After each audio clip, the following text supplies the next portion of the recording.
15 of the fantasy football season, and here's the top 12 defenses I'm ranking for this week. The first one, the Buffalo Bills. So the Bills here, it's been an up and down season this year for their defense, and the last few weeks after losing White to a season-ending injury, this defense hasn't shown up, but they also have been in tough matchups as well. Week 12 at New Orleans, 6 points allowed, 2 sacks in it though. Week 13 versus New England, 14 points allowed, fumble recovery in that one. In Week 14 at Tampa Bay, 33 points allowed, 2 sacks, and a fourth down stop. So right here, Week 15, a great matchup versus the Carolina Panthers. And it looks like there might be a split at quarterback for this Panther team with Cam Newton and P.J. Walker if Sam Darnold doesn't come back this week, even though he's designated to return from IR. But either way, if it's Darnold, Newton, or Walker, I think this Buffalo team, they get wrapped up in this one.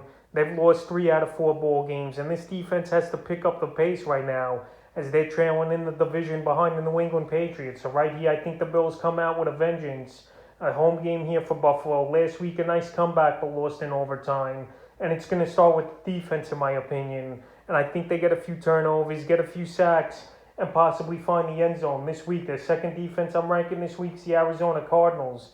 So the Cardinals, after a tough loss on Monday Night Football versus division rival the Los Angeles Rams, they're going to come out with a huge game, I would say, here at the Detroit Lions. And we know the Lions are one of the worst teams in football, if not the worst. 1-11-1 on the season. And Jared Goff in this one, he's going to be running for his life, I say, in this game.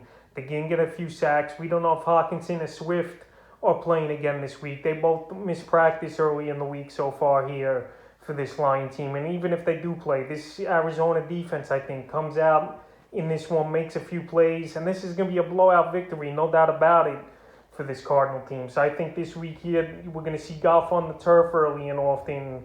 We're going to see him get a few turnovers. And I'd say they could keep him in the mid-teens to high 20s at best here as Arizona. And I got him at number 2 this week. Number 3, the Miami Dolphins. So a hot waiver wire pickup here was this Dolphin defense. And they got a great matchup versus the New York Jets here, who give up the 5th most fantasy points to defenses on the season. And the Dolphins here, one of the hottest teams in the league as well, winning 5 games in a row. Week 11 at the Jets, 17 points allowed, 2 sacks, a fumble recovery. Week 12 versus Carolina, 10 points allowed, 5 sacks, 3 intos, including a pick 6 and a block kick. And then Week 13 versus the Giants, 9 points allowed, 3 sacks and an into. So right here in Week 11, Zach Wilson wasn't starting for this New York Jet team, where the Dolphins only had a decent fantasy day. But this week here versus the rookie Wilson, I think they're going to at least make them turn it over 2 or 3 times in this one. They're going to hold this Jet team down. And like I mentioned, this Dolphin team's riding really high right now. He versus the Jets here in Miami and have a big ball game, no doubt about it. So I think the Dolphins have a good one this week and put in a top 3 performance. Number 4, the San Francisco 49ers. So the Niners, this is a matchup-based type of ranking here because they got a great matchup versus the Falcons. They give up the 3rd most fantasy points to defenses on the season. So right here, Matt Ryan's been struggling. Obviously, his main weapon, Calvin Ridley, is out once again this week, even though there's reports he possibly could return. But I don't know. The Falcons, I know they're 6-7, still in the hunt, kind of.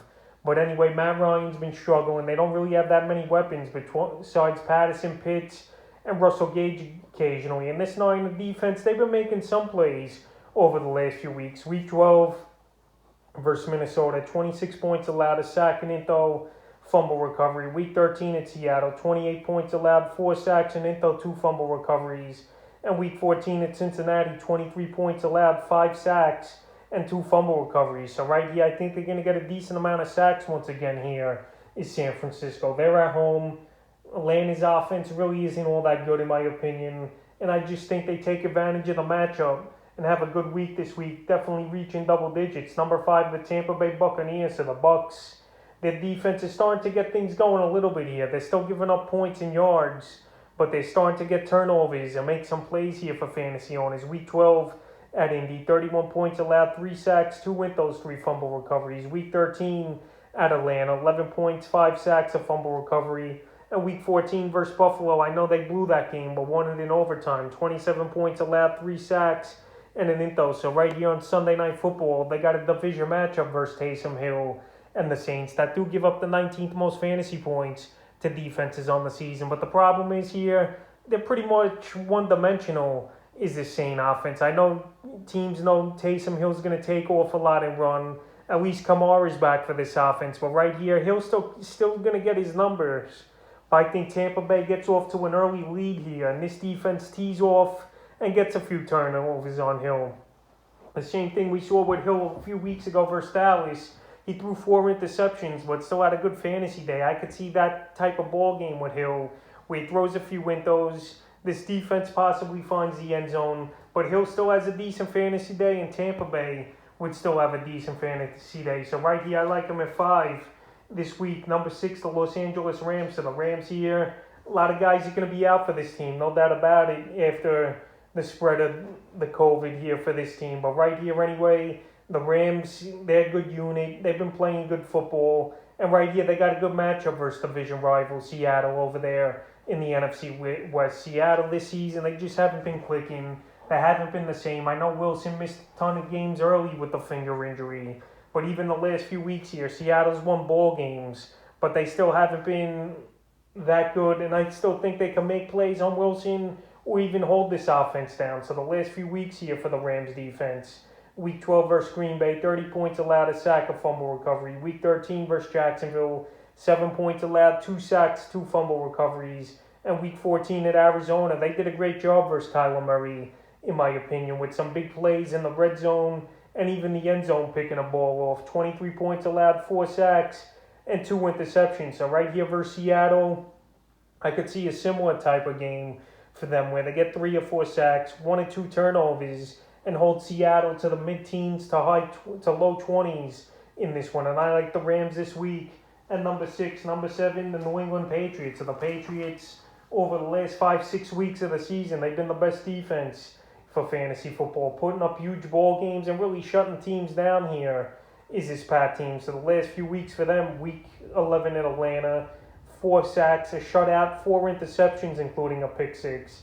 Week 12 versus Tennessee, 13 points allowed, 2 sacks, and 3 fumble recoveries in that one. And Week 13 at the Buffalo Bills, 10 points allowed, 2 sacks, and a fumble recovery. So Week 15, a tough matchup on paper at the Indianapolis Colts that give up the 3rd least amount of fantasy points to defenses. And that's the only reason I bumped New England down a little on this list. But I still think New England could do a decent job with Jonathan Taylor in this game. Carson Wentz, no doubt about it, this season he's been way better than he's been in season past. He's staying healthy, and he's not turning the ball over as much. But right here, I think this Patriot team still could reach double digits.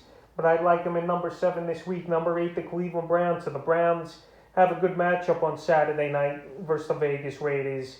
And I know their front 4 is a very good unit. We know Baker Mayfield isn't going to play in this one most likely because he's on the COVID list. But anyway, this Brown defense has been the unit keeping them in games and winning them games for the most part this season. Week 11 versus Detroit, 10 points allowed, 2 interceptions. Week 12 at Baltimore, 16 points allowed, 2 sacks, and 4 intos. And Week 14 versus Baltimore, again, 22 points allowed, 4 sacks, 2 fumble recoveries, and a touchdown in that ball game. So right here, Derek Carr hasn't been good. He's a quarterback I mentioned to drop and bench this week here in both those videos. And I think Cleveland could do a decent job on Carr. Darren Waller, we don't know for sure if he's going to play. Obviously, the main target in that offense over there for the Vegas Raiders. Hunter Renfro's been good. But I still think this is a grinded-out type of ball game. Browns are at home. Carr in this offense is totally different on the road. And I think in this Saturday ball game, the Browns can make a few plays and have a good fantasy day. And especially they're going to have to lean heavily on the defense with Baker most likely out this week. Number 9, the Minnesota Vikings. So the Vikings have a plus matchup with the Chicago Bears, even though I know the Bears came off a good ball game at Green Bay in terms of scoring with 30 points in that one.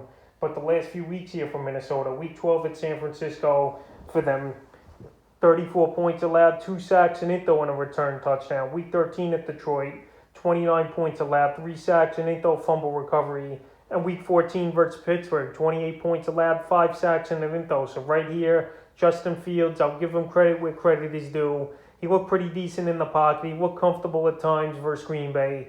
But he's still vulnerable to the turnover and vulnerable to getting sacked because he holds on to the football too long and looks to run too much, in my opinion, as well as Fields. So I think here Minnesota in Soldier Field on Monday Night Football could have a good ball game, get a few sacks in this one. They're still going to give up the points, but they still at least get a few turnovers and sacks, is this Minnesota team. And I like them at number 9 this week. Number 10, the Dallas Cowboys. So the Cowboys, believe it or not, over the last few weeks here, their defense has been winning their ball games, with the offense pretty much not doing anything here for the Cowboys. So the last few weeks, week 12 versus the Raiders, 36 points allowed, 3 sacks, a return touchdown. Week 13 at New Orleans, 17 points allowed, 2 sacks, 4 interceptions, including a pick 6. And week 14 at Washington, 14 points allowed, 5 sacks, and 3 fumble recoveries, including a scoop and score by Armstrong and a block kick. So right here in week 15, another good matchup on paper at the New York Giants. We don't know if Daniel Jones is going to play. There's reports Fromm's going to be getting some snaps in this game, or Mike Lennon might be playing again. So either way, it's a mess over there in New York. Their offensive line is bad. Dallas is getting healthy on the D-line with Randy Gregory back, who had a big game and an interception out of that game. Gallimore's back. DeMarcus Lawrence is back. And Micah Parsons, this guy might even win Rookie of the Year, obviously, or even Defensive Player of the Year as a rookie. So right now, this defense is intact. They're getting turnovers. They're still vulnerable to yards and points, but in terms of turnovers and sacks, this team definitely brings it.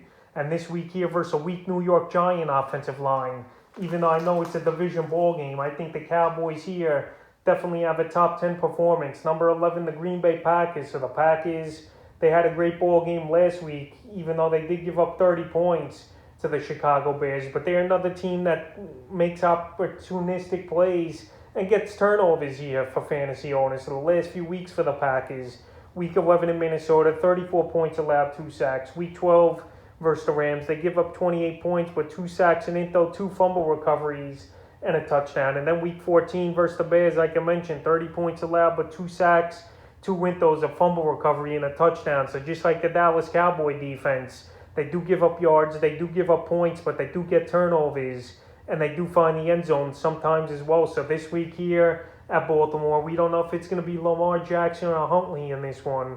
But either way, they're definitely a defense that's in the top 12 for me here is Green Bay. And if Huntley's starting this game, then I think this defense gets bumped up and has a bigger day. But the only thing I'm worried about is obviously the way they give up points, but they still go out there and make some plays on defense and turnovers. I like them at number 11, and the 12th and final defense I'm ranking this week is the Philadelphia Eagles. So the Eagles here, they've been an up-and-down defense this season. We've seen some big games out of them and some mediocre games. And right here, we don't know who's going to start at quarterback for this Washington football team. Right now, Kyle Allen's on the COVID list. He's most likely out. Heineke, we saw him take a beating versus the Dallas Cowboys in that Week 14 matchup. So he's questionable to play with all types of injuries. So the last few weeks here for the Eagle defense, Week 11 versus New Orleans, 29 points allowed, 2 windows, a fumble recovery, touchdown. Week 12 at the Giants, 13 points allowed, a sack. And Week 13 at the New York Jets, 18 points allowed, 2 sacks and an intho. So right here, it's going to be trouble for Washington, in my opinion. They give up the 8th most fantasy points to defenses. And we saw last week Dallas have a field day. We saw the week before a pretty weak rated defense only give 17 points up to this Washington offense. So I think in this one, Philly can make a few plays, hold them to the mid-teens to low 20s, and get a few turnovers as well. So that's the top 12 defenses I'm ranking here for Week 15 of the fantasy football season.